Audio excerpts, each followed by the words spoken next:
come to screeching halt after conservatives threatened their Fave rapist statue.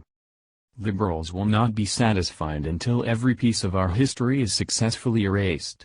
Mobs of rabid liberals from coast to coast continue to demand the removal of statues they find offensive, with protesters even taking it upon themselves to forcibly remove the statues themselves in recent days.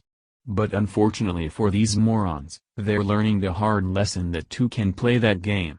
Now people on the other side of the political spectrum are calling for the removal of the statue of America's most infamous woman abuser and rapist, and liberals are frantic to contain the can of worms that they just opened.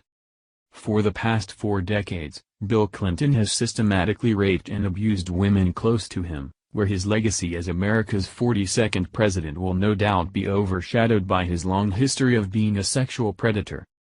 So what better candidate to have his statue ripped down than the man responsible for traumatizing countless women with his depraved sexual urges, than William Jefferson Clinton. As the only modern president to be impeached for lying under oath about his sexual relations with Monica Lewinsky, concerned citizens are now coming forward demanding that the smiling effigy of Bill Clinton, that proudly stands in South Dakota city of Rapid City, be taken down immediately. Bill Clinton raped or sexually abused all of the following women, where his many affairs and accusations are detailed at length here: Juanita Broaddrick, Kathleen Willey, Paula Jones, Monica Lewinsky, Sandra Allen James, Eileen Wellstone, Caroline Moffett, Carolyn Zurcher, Jennifer Flowers, Helen Dowdy. One of Bill Clinton's most infamous victims is Juanita Broaddrick, who spoke in a recent interview with the American Mirror that she wants to see more efforts to uproot the monument to Bill Clinton in South Dakota. Broaddrick accused Clinton of raping her in a Little Rock, Arkansas hotel room in 1978. "I would like to personally use a sledgehammer on it, with the help of Kathleen Willey and Paula Jones," Broaddrick says. "While we're at it, let's take a sledgehammer to Hillary Clinton's statue as well. The butcher of Benghazi's statue offends me, as this woman was solely responsible for the deaths of our men in Benghazi, then had the shameless audacity to look the families of the victims in the eyes and lie about their sons' deaths, blaming the attack on a YouTube video.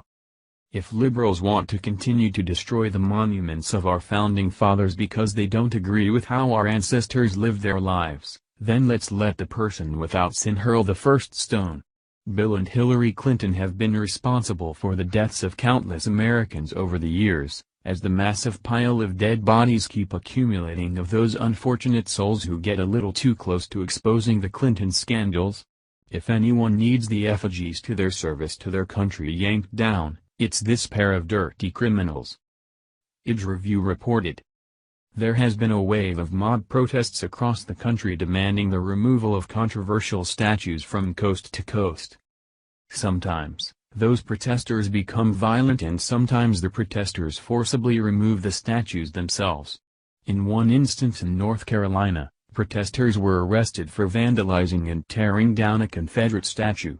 The statues targeted for removal are typically offensive to some and politically incorrect to others. They range from slave-owning generals to America's founding fathers. One group of concerned citizens is taking direct action against a statue of a well-known, controversial figure in American history. His name is Bill Clinton. Clinton was President of the United States from 1992 to 2000. He is the only modern president to be impeached for lying under oath. Philosopher, essayist, poet and novelist George Santayana once said, "Those who do not learn history are doomed to repeat it." These wise words are obviously not being heeded by liberals today, as their hurt feelings over statues continue to trump the need for Americans to study the history of our great nation no matter how uncomfortable, so we as a society can progress and not repeat the same mistakes of those who came before us. Thank you for watching this video. What do you think about this? Share this on Facebook and Twitter along with your comments.